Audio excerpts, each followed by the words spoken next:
Hello friends, അകലെ latest review. നമ്മുടെ ഋതികയോട് ആ ഓഫീസിലെ സ്റ്റാഫ് പറയാം, നമ്മുടെ എം ഡിക്ക് ഇന്ന് കല്യാണാലോചനയാണ്, അവിടെ ആൾക്കാരൊക്കെ വരുന്നുണ്ട്. അങ്ങനെ എം ഡിക്ക് കല്യാണമെല്ലാം ശരിയായി. ഇത് കേട്ടതും ഋതിക അങ്ങ് ഞെട്ടിപ്പോയി.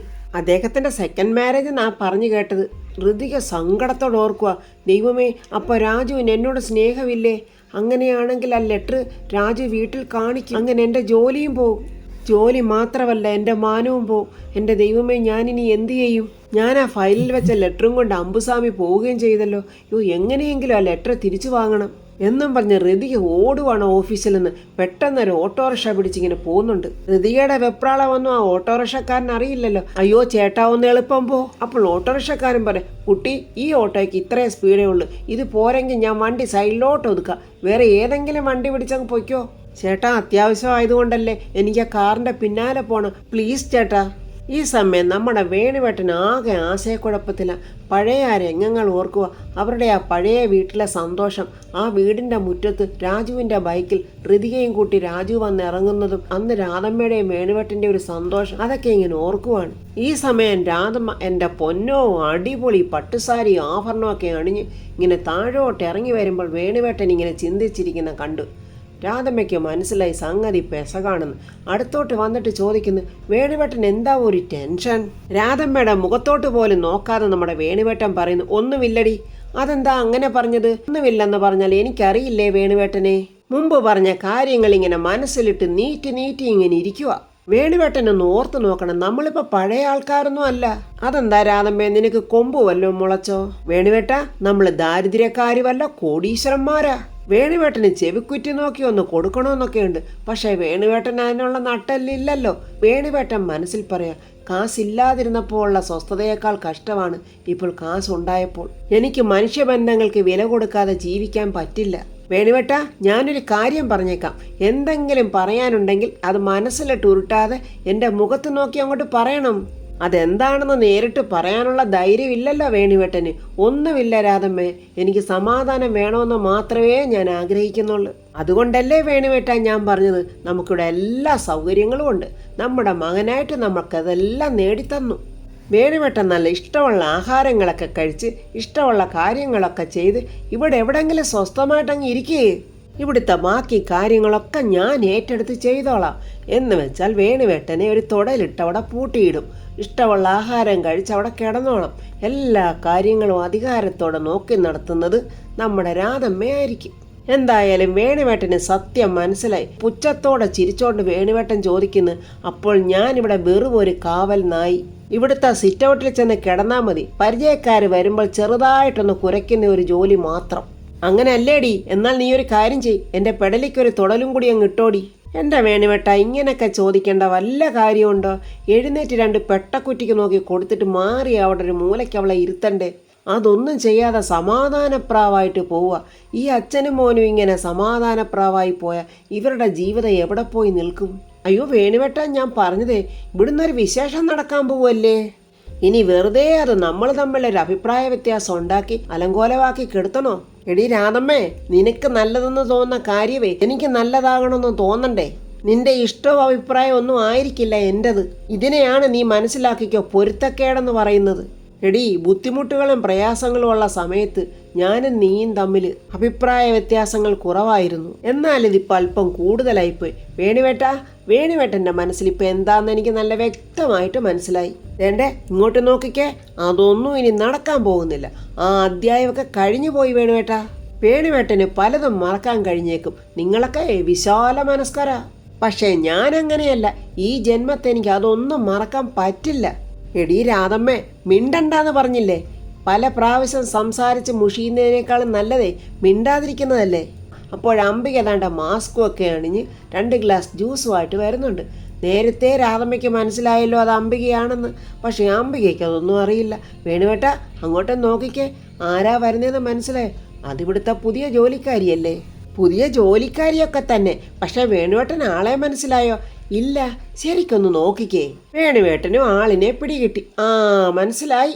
വേണുവേട്ടൻ അറിയാവോ ഒതുക്കത്തിൽ ഇതിനകത്ത് കയറിയത് എന്തിനാണെന്ന്? ഇവിടുത്തെ രഹസ്യങ്ങൾ അറിയാൻ വേണ്ടിയാ. അംബികയെ അങ്ങനെ താണ്ട രാധമ്മയ്ക്ക് ജ്യൂസ് കൊടുത്ത്. രാധമ്മ എന്തോ ഒന്ന് മനസ്സിൽ കണ്ടിട്ടൊരു ചിരിക്കുന്നുണ്ട്. അങ്ങനെ വേണുവേട്ടന് ജ്യൂസ് കൊടുക്കാനായിട്ട് അംബിക നീങ്ങുമ്പോൾ രാധമ്മ അവിടെ കാലുകൊണ്ട് അംബികയുടെ കാലിനൊരു തട്ട് കൊടുക്കുന്നു. അംബികയുടെ കയ്യിൽ നിന്ന് ആ ജ്യൂസ് ഗ്ലാസും ആ ഡ്രേ എല്ലാം താഴെ വീണങ്ങ് പൊട്ടി. എടി എന്നൊരലർച്ചയാണ് നമ്മുടെ രാധമ്മ. എന്തുപദ്രവാടി നീ കാണിച്ചത്? ഇവിടെ മൊത്തം വൃത്തികേടാക്കിയല്ലോ. അടിച്ച് നിന്റെ കരണം പൊട്ടിക്കേണ്ടതാ. നീ എന്താടി വയസ്സാം കാലത്ത് സ്വപ്നം കണ്ടോണ്ടാണോ നീ നടക്കുന്നേ? അയ്യോ അല്ല മേഡം, വേഗം ഈ തറയൊക്കെ നീ വൃത്തിയാക്കണം. സോപ്പും മോപ്പും ലോഷനും എല്ലാം തൊണ്ട് അവിടെ ഇരിക്കുന്നു. എടുത്തോണ്ട് വന്ന് എളുപ്പം വൃത്തിയാക്കടി. എന്തായാലും വേണുവേട്ടനത് കുറച്ച് ഇഷ്ടമായെന്ന് തോന്നുന്നു. മുഖത്തൊരു ചിരിയുണ്ട്. രാധമ്മ ഓർക്കുക, പണ്ട് രാധമ്മ ഒരു കള്ളക്കേസിൽ കുടുക്കിയല്ലോ. പണ്ട് രാധമ്മ സ്വന്തം മകൾ ഗർഭിണിയായിട്ടിരിക്കുമ്പോൾ ഉണ്ടാക്കി കൊടുത്ത പലഹാരത്തിൽ വിഷമുണ്ടായിരുന്നെന്നും അങ്ങനെ അബോഷനായെന്നൊക്കെ പറഞ്ഞ് കേസ് കൊടുപ്പിച്ചിരുന്നല്ലോ. ആ സമയത്ത് രാധമ്മ പോലീസ് സ്റ്റേഷനിൽ നിന്ന് സങ്കടത്തോടെ ഇറങ്ങി വരുമ്പോൾ അന്ന് ഋതികയും രാജുവും കൂടെ പ്രതാപൻ്റെ വീട്ടിലോട്ടായിരുന്നു കൊണ്ടുവന്നിരുന്നത്. അന്ന് അംബിക പറഞ്ഞതാ, ഇങ്ങനെ നെഗറ്റീവ് ഇമേജുള്ള ഒരു സ്ത്രീ ഒരു മന്ത്രി താമസിക്കുന്ന വീട്ടിൽ താമസിക്കാൻ പറ്റില്ല എന്നും പറഞ്ഞ് അവരെ ഇറക്കി ആ വീട്ടിൽ നിന്ന് വിട്ടിരുന്നു. അതിൻ്റെ പ്രതികാരമാണ് രാധമ്മ ഇപ്പോൾ ഇവിടെ തീർത്തത്. അതിനകത്ത് വലിയ തെറ്റൊന്നുമില്ലെന്ന് എനിക്ക് തോന്നുന്നു. ഈ ശിക്ഷയൊക്കെ അംബിക അർഹിക്കുന്നത് തന്നെയാണ്. ഈ സമയത്ത് സ്വാമി ഇങ്ങനെ കാറിൽ വന്നുകൊണ്ടിരിക്കുന്നു. ഋതിക ആ കാറിനെ പിന്തുടർന്ന് ഓട്ടോറിക്ഷയിലും വരുന്നു. ഋതികയുടെ ഈ വെപ്രാളമൊക്കെ കണ്ടിട്ട് ഓട്ടോറിക്ഷ ഡ്രൈവർ ചോദിക്കുന്നു, കുട്ടിയുടെ ആരെങ്കിലും ആ കാറിലുണ്ടോ? ഉണ്ട് ചേട്ടാ, വിലപിടിപ്പുള്ള ഒരു സാധനം അതിനകത്തുണ്ട്. എങ്കിൽ കുട്ടി നമുക്ക് നേരെ പോലീസ് സ്റ്റേഷനിലോട്ട് പോയാൽ അവിടെ പോയി പരാതി കൊടുക്കാം. അയ്യോ എൻ്റെ പൊന്നു ചേട്ടാ, അതൊന്നും വേണ്ട. ചേട്ടൻ എത്രയും പെട്ടെന്ന് ആ കാറിൻ്റെ പിന്നാലെ പോയി എന്നെ അവിടെ നിന്ന് എത്തിച്ചാൽ മതി. അംബിക ദാണ്ട മോപ്പൊക്കെ എടുത്തുകൊണ്ട് വന്ന് തറ തുടയ്ക്കുക. രാധമ്മ നല്ല അധികാരത്തിൽ തന്നെ, വേണ്ടേ നിൻ്റെ ഉടായ്പ് പണിയൊന്നും ഇവിടെ വേണ്ട, നല്ല വൃത്തിയായിട്ട് തുടച്ചോണം. രാധമ്മ ഓരോന്നും മനസ്സിൽ ഓർക്കുക. അന്നത്തെ ഫംഗ്ഷന് അവർ കൊണ്ടുവന്ന സ്വീറ്റ്സ് എല്ലാം കൂടെ അംബികയും മരുമകളും ചേർന്ന് ആ കുപ്പത്തൊട്ടിയിലോട്ട് വലിച്ചെറിഞ്ഞത്. അവൾ എന്നിട്ട് രാജുവിൻ്റെ കർണത്തടിച്ചതും ചെരുപ്പൂരി അടിക്കാൻ ശ്രമിച്ചതും ഒക്കെ ഇങ്ങനെ രാധമ്മയുടെ മനസ്സിൽ വരിക. കണ്ണുനീരോടെ അന്ന് രാധമ്മയും വേണുവേട്ടനും രാജുവിനെയും വിളിച്ചുകൊണ്ട് പടിയിറങ്ങിയ ആ സീൻ ഓർത്തു കഴിഞ്ഞിട്ട് പെട്ടെന്ന് രാധമ്മ പറയാം, നീ നാണ്ട ഈ വീട് മുഴുക്ക വൃത്തിയാക്കണം, എന്നിട്ട് ഇവിടെയുള്ള എല്ലാ ടോയ്ലറ്റും നീ കഴുകണം. അന്തം വിട്ടിങ്ങനെ നോക്കുവാണ് അംബിക. വേണ്ടേ നടുവയ്യാന്നെങ്ങാണോ നീ പറഞ്ഞിട്ടുണ്ടെങ്കിൽ നിന്റെ നടു ഞാൻ ചവിട്ടി ഓടിക്കും. വേണുവേട്ടന് സത്യത്തിൽ നല്ല ചിരി വരുന്നുണ്ട്. അംബികയുടെ ആ നോക്കിനിപ്പ് കണ്ടിട്ട് സത്യം പറഞ്ഞ് എനിക്കും ചിരി വരുന്നുണ്ട്. അംബിക ഒരിക്കലും പ്രതീക്ഷിച്ചില്ല ഇതൊക്കെ. എങ്ങനെങ്കിലും അകത്ത് കയറിപ്പറ്റി അവിടുത്തെ വിശേഷങ്ങൾ അറിയാനായിട്ട് വന്നതാണ് അംബിക. ദാണ്ട് അംബിക ആകെ പെട്ടുപോയി. എന്താടി നോക്കി നിൽക്കുന്നത്? ചെയ്യടി വേഗം. അംബികയ്ക്കൊരു സംശയം, ഇവൾക്കിനി എന്നെ മനസ്സിലായോ? അങ്ങനെ താണ്ട സ്വാമിയുടെ കാറ് താണ്ട രാജുവിന്റെ വീടിനകത്ത് എത്തിക്കഴിഞ്ഞ് സ്വാമി ആ ഫയലുമൊക്കെ ആയിട്ട് അകത്തോട്ട് പോകുന്നുണ്ട്. ഋതികയും ഓട്ടോറിക്ഷയിൽ അവിടെ എത്തി. ഓട്ടോറിക്ഷക്കാരന് 200 രൂപയും കൊടുത്ത് ഋതിക ഇങ്ങനെ എളുപ്പം നടന്നു വരുക. അപ്പോൾ ഔട്ടോസിന്റെ വാതക്കൽ പ്രതാപൻ ആർക്കോ ഫോൺ ചെയ്യുന്നു. അച്ഛനെ കാണാതെ വേണമല്ലോ അപ്പുറത്തോട്ട് പോകാൻ. അങ്ങനെ ഋതിയെ ഒരു വിധത്തിൽ ഒളിച്ചതാണ്ട് രാജുവിന്റെ വീടിന്റെ മുറ്റത്തെത്തി. ഋതിക അങ്ങനെ ജനലിൻ്റെ അടുത്തൂടെ നോക്കുമ്പോൾ ഒരു സെർവൻ്റ് ആ റൂം തുടയ്ക്കുന്നുണ്ട്. ഋതികയ്ക്ക് അപ്പോൾ പ്രതാപൻ നല്ല വെള്ള ഡ്രസ്സൊക്കെ ഇട്ട് ആ മുകളിൽ നിന്ന് വളരെ ഗമയിൽ ഇറങ്ങി വരുന്ന പോലുള്ളൊരു തോന്നൽ. എന്നിട്ട് ആ വീട്ടിൽ ജീവിച്ച രംഗങ്ങളും മനസ്സിലിങ്ങനെ ഓടിയെത്തുക. ഋതിക അപ്പോഴാണ് ആ റൂമിലിരിക്കുന്ന ഫോട്ടോ ശ്രദ്ധിച്ചത്. വേണുവേട്ടനും രാധമ്മയും രാജുവും. ഒരു സെർവൻ്റ് റൂം തുടയ്ക്കുന്നു, ഒരു സെർവൻ്റ് തൻ്റെ രാധമ്മയ്ക്ക് മേഡം ജ്യൂസ് എന്നും പറഞ്ഞ് കൊണ്ടുവന്ന് കൊടുക്കുന്നു. അപ്പോഴാണ് ഋതികയ്ക്ക് മനസ്സിലായത് ഈ വീട് വാങ്ങിച്ചിരിക്കുന്നത് രാജുവാണെന്ന്. രാധമ്മയുടെ ആ വേഷഭൂഷാദികളും രാധമ്മയുടെ ഈ അഹങ്കാരവും നോക്കി ഇങ്ങനെ ഋതിക നിൽക്കുക. സെർവൻറ്റിനോട്, എടി നീങ്ങി വന്നേ, ഈ ജ്യൂസ് നീ കൊണ്ടുവന്നിട്ട് എന്ത് വിചാരിച്ചു? വൃത്തിയും എടുപ്പുമില്ലാതെ കൊണ്ട് തന്നാൽ ഞാൻ കുടിക്കുമെന്നോ? എന്നിട്ട് സോറി എന്നൊരു ഇംഗ്ലീഷ് പറഞ്ഞാൽ മതിയോടി? പോയി വേറെ ജ്യൂസ് എടുത്തോണ്ട് വാടി. പിന്നൊരു കാര്യം, അതിൽ കിടക്കുന്ന പൊടി എടുത്തു കളഞ്ഞിട്ട് എനിക്ക് തിരിച്ചു കൊണ്ടുവന്ന് തന്നെ പറ്റിക്കാമെന്ന് കരുതിയാൽ നീ പിന്നെ ഇവിടെ നിന്നല്ല ഒരു വീട്ടിലും പിന്നെ നീ ജോലിക്ക് നിൽക്കത്തില്ല. അമ്മച്ചിയുടെ പൊങ്ങച്ചക്കാരി മോള് താണ്ടാൻ വരുന്നുണ്ട് പ്രിയ. വേണ്ടേ എൻ്റെ ഡ്രസ്സെല്ലാം റൂമിൽ കഴുകാനിട്ടിട്ടുണ്ട്. രാവിലെ നീ ജയേട്ടൻ്റെ ഡ്രസ്സ് അയൺ ചെയ്തപ്പോൾ ആ ഷർട്ടിൽ ഒരു ബട്ടൺ പൊട്ടിയിട്ടുണ്ട്. അതുകൊണ്ട് നീ ജയേട്ടൻ്റെ മുമ്പിലങ്ങ് ചെന്ന് പെടരുത്. ജയേട്ടൻ്റെ സ്വഭാവം നിനക്ക് ശരിക്കും അറിയില്ല. എന്തോന്നറിയാൻ? ലോകതര കൊച്ചമ്മണിയുടെ മോനല്ലേ ജയൻ, എന്തോന്നറിയാൻ? മോളെ ഇവള് ശരിയല്ലെങ്കിൽ നമുക്ക് രാജുവിനോട് പറഞ്ഞ് വേറെ സെർവൻറ്റിനെ വെക്കാം. ഇതൊക്കെ കണ്ട് ഋതിക ഇങ്ങനെ അന്തം വിട്ട് നിൽക്കുക. പണ്ടത്തെ രാധമ്മയും ഇപ്പോഴത്തെ രാധമ്മ അംബികയേക്കാൾ മോശമാണല്ലോ. അമ്മേ, എന്തായാലും നമുക്ക് ഒരാഴ്ച സമയം കൊടുത്തു നോക്കാം, പൊക്കോടി എന്നും പറഞ്ഞ് അവരെ പറഞ്ഞു വിടുന്നുണ്ട്. ഇതെല്ലാം ജനലിൽ കൂടി നോക്കി കാണുകയാണ് ഋതിക. ശ്രീലക്ഷ്മി നോക്കുമ്പോൾ എന്താ ജനലിൻ്റെ അടുത്ത് അകത്തോട്ട് നോക്കി ഒരു പെണ്ണ് നിൽക്കുന്നു. അവൾക്കത് ഋതികയാണെന്ന് മനസ്സിലായി സന്തോഷത്തോടെ, ഋതികേ നീ എന്താ ഇവിടെ? ശ്രീലക്ഷ്മിയെ കണ്ടതും ഋതിക അങ്ങ് പേടിച്ചു പോയി. ശ്രീ നിങ്ങളൊക്കെ എന്താ ഇവിടെ? അതെ, ഏട്ടനായി വീട് വാങ്ങിച്ചത്. ഋതികേ ഇത് രാജുവേട്ടനായി വീട് വാങ്ങിയെന്ന്. നിന്നെ ഇവിടെ ആരും കാണണ്ട, നമുക്ക് അങ്ങോട്ട് മാറി നിന്ന് സംസാരിക്കാം. അയ്യോ വേണ്ട ശ്രീ, പറ്റില്ല ഋതി, നീ ഇങ്ങോട്ട് വന്നേ എന്നും പറഞ്ഞെന്താണ്ട ശ്രീലക്ഷ്മി ഋതികയെ വിളിച്ചോണ്ട് മാറി നിന്ന് സംസാരിക്കുക. ഋതിക ചോദിക്കുക, രാജു ഇത്രയും നാൾ എവിടെയായിരുന്നു? വർമ്മ സാർ രാജുവിനെ ഇവിടെ ഇറക്കി വിട്ടതിന് ശേഷം രാജുവേട്ടൻ പോയത് നേരെ ലണ്ടനിലോട്ടാ. അവിടെ ഏതോ ഒരു കമ്പനിയിൽ ജോലി കിട്ടിയെന്നാണ് ആദ്യം ഞങ്ങളെ അറിയിച്ചത്. പിന്നീട് രാജുവേട്ടൻ സ്വന്തമായിട്ട് അവിടെ ഒരു ഡിസൈനിങ് കമ്പനി സ്റ്റാർട്ട് ചെയ്തു. ആ കമ്പനി അങ്ങനെ വളർന്ന് വലിയ നിലയിലുമായി. അതൊന്നും ഞങ്ങൾക്കറിയില്ലായിരുന്നു. രാജുവേട്ടൻ ഇപ്പോൾ നാട്ടിൽ വന്നപ്പോഴാണ് അതൊക്കെ ഞങ്ങളോട് പറഞ്ഞത്. വീട്ടാവശ്യത്തിനുള്ള കാശുകളൊക്കെ രാജുവേട്ടൻ ഞങ്ങൾക്ക് അയച്ചു തരുമായിരുന്നു. മറ്റു കാര്യങ്ങളൊന്നും ഞങ്ങളെ അറിയിച്ചില്ല. ഋതിക കരഞ്ഞുകൊണ്ട് പറയുക, രാജു പോയിട്ട് ഒരു ദിവസം പോലും എന്നെ വിളിച്ചില്ല. രാജുവിൻ്റെ വിവരങ്ങൾ അറിയാൻ ഞാൻ നിങ്ങളുടെ പഴയ വീട്ടിൽ വന്നിരുന്നു. അപ്പോഴേക്കും നിങ്ങൾ അവിടുന്ന് താമസം മാറി. ഋതിയെ ഇടയ്ക്ക് വന്ന് നിന്നെ ഒന്ന് കാണണമെന്ന് എനിക്കും തോന്നിയിരുന്നു. പക്ഷെ അതങ്ങാണോ അമ്മയോ ചേച്ചിയോ അറിഞ്ഞാൽ പിന്നെ എന്നെ ജീവനോടെ വെച്ചേക്കില്ല. രാജു നാട്ടിൽ വന്നിട്ട് പോലും എന്നെ അന്വേഷിച്ചില്ല. പൊട്ടിക്കരഞ്ഞുകൊണ്ട് ഋതിക പറയാ, ശ്രീക്കറിയാവോ എൻ്റെ മനസ്സിൽ രാജു മാത്രമേ ഉള്ളൂ. ഞാനൊന്ന് നേരെ ചൊവ്വേ ഉറങ്ങിയിട്ട് എത്ര നാളായെന്നറിയാവോ? എനിക്ക് രാജുവിനോടൊപ്പം ജീവിച്ച് കൊതി തീർന്നിട്ടില്ല. രാജു എന്തിനാ ശ്രീ ഞങ്ങളുടെ വീട് വാങ്ങിച്ചത്? ഞങ്ങളെ എന്തിനാ ഔട്ട് ഹൗസിൽ താമസിക്കാൻ അനുവദിച്ചത്? എനിക്ക് രാജുവിനോടൊന്ന് മനസ്സ് തുറന്ന് സംസാരിക്കണം. ഇന്നലെ രാജുവിൻ്റെ കമ്പനിയാണെന്നറിയാതെ ഞാൻ അവിടെ ഇൻ്റർവ്യൂവിന് പോയി. എന്നെ അവിടെ ജോലിക്കും എടുത്തു. പക്ഷെ ഒരു അന്യയെ കാണുന്ന പോലാണ് രാജു എന്നോട് പെരുമാറിയത്. എനിക്ക് എന്ത് സങ്കടമായെന്ന് ശ്രീക്കറിയാവോ? 2 വർഷമായി രാജുവിനെ ഒന്ന് കാണാൻ വേണ്ടി ഞാൻ കാത്തിരിക്കുമായിരുന്നു. എനിക്ക് രാജുവിനോടൊന്ന് സംസാരിക്കണം ശ്രീ. ഋതികേ നിന്റെ വിഷമം എനിക്ക് മനസ്സിലാകും. നീ സങ്കടപ്പെടാതെ നമുക്ക് വഴിയുണ്ടാക്കാം. അതെങ്ങനെയാ ശ്രീ? ഞാൻ അതിന് വഴിയുണ്ടാക്കാം, നീ ഇവിടെ തന്നെ നിൽക്കി.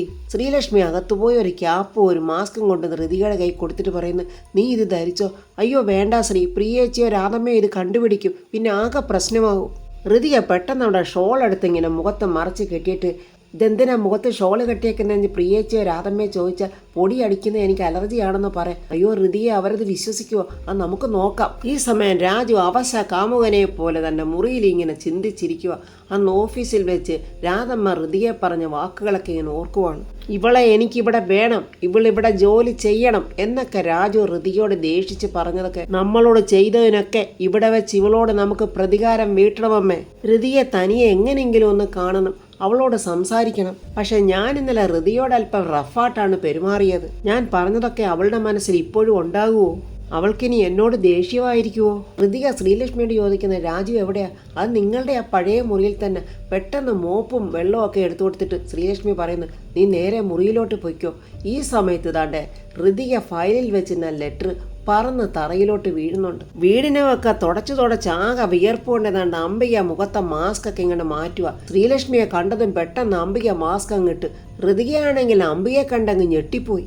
അയ്യോ ശ്രീതൊണ്ട് അംബിക അമ്മായി, നമ്മുടെ പ്ലാൻ പൊളിയുവോ? ഈ ടെൻഷനാകാതെ ഋതിക. അംബിക ഇങ്ങനെ ചുറ്റും നോക്കുമ്പോൾ വേലക്കാരൊക്കെ സോഫയോ അതും ഇതുമൊക്കെ തുടയ്ക്കുക. ചോ, ഈ രാധമ്മയ്ക്ക് ഇത് എത്ര വേലക്കാരാ! ഇവർക്കിനി വല്ല നിധിയോ മറ്റോ കിട്ടിയോ ഇത്രയ്ക്ക് ആഡംബരമായിട്ട് ജീവിക്കാൻ? മനുഷ്യന്റെ അവസ്ഥയൊക്കെ എത്ര പെട്ടെന്നാ മാറുന്നേ. എടി ഋതിയെ, നിന്റെ അമ്മായിക്ക് പോലും നിന്നെ മനസ്സിലായില്ല. അപ്പോൾ പ്രിയേച്ചി അമ്മയും നിന്നെ കണ്ടാലും കുഴപ്പമൊന്നും ഉണ്ടാവില്ല. നീ ധൈര്യമായിട്ട് മുറിയിലോട്ട് ചെല്ല്. രാധമ്മ ദാണ്ട് അങ്ങോട്ട് വന്ന് ശ്രീലക്ഷ്മിയും ഋതിയെയും ശ്രദ്ധിക്കുന്നുണ്ട്. ശ്രീ, രാജു ഇപ്പോൾ ഉറയും കാണുമോ? ഇല്ല ഋതിയെ, സെക്രട്ടറി വന്നാണ്ട ഫയൽ അങ്ങോട്ട് കൊടുത്തിട്ട് പോയതേ ഉള്ളൂ. രാധമ്മ ഋതിയുടെ അടുത്തിട്ട് വന്നിട്ട് ചോദിക്കുന്നു, നീ എന്താടി വല്ല കഥകളിക്കും പോവാണ്? ഉടനെ ശ്രീലക്ഷ്മി, അമ്മേ ഞാൻ ഇവളോട് പറഞ്ഞ് രാജുവേട്ടൻ്റെ റൂം ഒന്ന് ക്ലീൻ ചെയ്യാൻ. ഇവൾക്ക് പൊടി അലർജിയാ, അതുകൊണ്ട് ഞാൻ ആ പറഞ്ഞ ഷോൾ എടുത്ത് കെട്ടിക്കൊള്ളാം. രാധമ്മയ്ക്ക് ഒരു സംശയമുണ്ട്, ഇന്ന് വന്ന എല്ലാത്തിനും പൊടി അലർജി ആണല്ലോ. അതെ, നീ അങ്ങോട്ട് ചെല്ലു നോക്കി നിൽക്കാതെ എന്നും പറഞ്ഞ് ശ്രീലക്ഷ്മി ഋതികയെ പറഞ്ഞു വിടുന്നു. പക്ഷെ രാധമ്മയ്ക്ക് നല്ല സംശയം തോന്നി. ഋതിക റൂമിലോട്ട് വന്നപ്പോൾ ഇങ്ങനെ ആകെ സങ്കടത്തിലിരിക്കുന്ന രാജുവിനെയാണ് കണ്ടത്. പെട്ടെന്ന് രാധമ്മ ഓടി വന്നിട്ട്, നീ അവിടെ നിന്നേ. ഋതികയെ ആകെ പേടിച്ചു പോയി. എന്നിട്ട് രാജുവിനോട്, നീ ഒന്ന് പുറത്തോട്ട് ഇറങ്ങിക്കെ, ഇവളീ റൂമൊക്കെ ഒന്ന് ക്ലീൻ ചെയ്യട്ടെ. ശരി അമ്മേ എന്നും പറഞ്ഞ് രാജു പുറത്തോട്ട് പോയി. വേണ്ട അവൻ്റെ സാധനങ്ങളൊന്നും നശിപ്പിച്ചേക്കരുത്. നീ ക്ലീൻ ചെയ്തതിന് ശേഷം ഞാൻ വന്ന് ഈ റൂമിനൊക്കെ ചെക്ക് ചെയ്യും. അന്നേരം വിലപിടിപ്പുള്ള സാധനങ്ങൾക്കൊക്കെ എന്തെങ്കിലും പറ്റിയാൽ അപ്പോൾ ഞാൻ അന്നേരം തരാം. ഒന്നും മിണ്ടാതെ ഋതിക ഇങ്ങനെ തല കുനിച്ച് നിൽക്കുക. എന്നാ തുടങ്ങിക്കോടി എന്ന് പറഞ്ഞിട്ട് രാധമ്മ പുറത്തോട്ട് പോയി. രാജു എൻ്റെ പഴയ മുറിയാണല്ലോ യൂസ് ചെയ്യുന്നത്. അപ്പോൾ രാജുവിന് ഇപ്പോഴും എന്നോട് സ്നേഹമുണ്ടെന്നാണല്ലോ അർത്ഥം. അതോ ഇനി രാജു എന്നെ മറന്നോ? അപ്പോൾ ദാണ്ട ഋതികയുടെ കണ്ണിൽപ്പെട്ട് ഋതിക ആ ഫയലിൽ വെച്ചിരുന്ന ലെറ്റർ പറന്നുപോയി തറയിൽ കിടക്കുന്നത്. രാജു കത്ത് വായിച്ചു കാണുമോ? ഒരു പക്ഷേ വായിച്ചിട്ട് മനഃപൂർവ്വം ഉപേക്ഷിച്ചതാണോ? രാജു എന്നെ പൂർണ്ണമായിട്ടും മറന്നു കാണുമോ? എൻ്റെ രാജുവിൻ്റെ മനസ്സിൽ ഇനി എനിക്ക് ഒരിക്കലും സ്ഥാനം ഉണ്ടാവില്ലേ? എൻ്റെ ഈശ്വര, എന്നെ പരീക്ഷിക്കല്ലേ. ഞാൻ ജീവിക്കുന്നത് തന്നെ രാജുവിന് വേണ്ടിയാണ്. അങ്ങനെ എന്തെങ്കിലും ഉണ്ടായാൽ പിന്നീട് ഈ ഋതിക ഉണ്ടാവില്ല. പക്ഷെ വർഷങ്ങൾക്ക് മുൻപ് നിനക്ക് ഈ ചിന്തയില്ലാതെ പോയല്ലോ ഋതികെ. ആ അനന്തമ്പിള്ളയുടെ മകൾ നന്ദനെ ആരാണെന്ന് നിനക്ക് നന്നായിട്ട് അറിയാവുന്നതല്ലേ. പിന്നെ എന്തിനു നീ അവൾ പറഞ്ഞ വാക്ക് വിശ്വസിച്ച്? എത്ര പ്രാവശ്യം രാജു നിൻ്റെ അടുത്ത് വന്നതാ സത്യം തുറന്ന് പറയാൻ. നീ കേൾക്കണ്ടെന്നും പറഞ്ഞ് രാജുവിനെ ഓടിച്ചു വിട്ടില്ലേ? അപ്പോൾ നീ കുറച്ച് അതിനകത്ത് വലിയ കുഴപ്പമൊന്നുമില്ല. രാജുവാണെങ്കിൽ ഒറ്റയ്ക്ക് മാറി സങ്കടപ്പെടുക. എന്തിനാ രാജു നീ സങ്കടപ്പെടുന്നത്? നീ ഒരു ആൺകുട്ടിയല്ലേ. എൻ്റെ ഈശ്വര, ഞാൻ ഈ പ്രതിസന്ധികളെയൊക്കെ എങ്ങനെ നേരിടും? അമ്മയെ എതിർക്കാനും എനിക്ക് കഴിയില്ലല്ലോ. അമ്മയോടെല്ലാം അങ്ങ് തുറന്നു പറഞ്ഞാലോ? എനിക്ക് എൻ്റെ ഋതുവിനെ അല്ലാതെ മറ്റൊരു പെണ്ണിനെ സങ്കല്പിക്കാൻ പോലും കഴിയില്ലെന്ന്. ഋതികയാണെങ്കിൽ ദാണ്ട കത്തും പിടിച്ചുകൊണ്ടിരുന്നുകൊണ്ട് പ്രാർത്ഥിക്കുവോ, എൻ്റെ ദൈവമേ, ഈ കല്യാണം ഉറപ്പിക്കുവോ? എനിക്ക് എൻ്റെ രാജുവിനെ നഷ്ടപ്പെടുമോ? അപ്പോൾ ഫ്രണ്ട്സ്, ഞാൻ എന്തു പറയാന്? ഒന്നിന് വീണ്ടും വിചാരമില്ലാതായിപ്പോയി, ഒരെണ്ണത്തിന് തൻ്റെ ഇടവില്ല. ഇതുങ്ങൾ രണ്ടും കൂടി ഇനി എന്തൊക്കെ കാട്ടിക്കൂട്ടും? അഹങ്കാരം തലയ്ക്ക് പിടിച്ച രാധമ്മ ഇത് വല്ലതും സമ്മതിച്ചു കൊടുക്കുവോ? അതിനൊത്താശ പിടിക്കുന്ന പ്രിയ സമ്മതിക്കുവോ? പാവം വേണുവേട്ടനും ശ്രീലക്ഷ്മിയാണ് നടുക്ക് നിന്ന് വലയുന്നത്. ഇവരുടെ എല്ലാവരുടെയും നടുക്ക് നിന്ന് രാജു വലയും. ഇനി എപ്പോഴാണ് രാജു നേരെ നിന്ന് അവൻ്റെതായ ഒരു തീരുമാനം എടുക്കുന്നത് എന്ന് നമുക്ക് അടുത്ത റിവ്യൂവിൽ കാണാം. എൻ്റെ ഈ റിവ്യൂ ഇഷ്ടപ്പെട്ടാൽ ലൈക്കും കമൻസും, സബ്സ്ക്രൈബ് ചെയ്യാത്തവർ സബ്സ്ക്രൈബ് ചെയ്യണേ.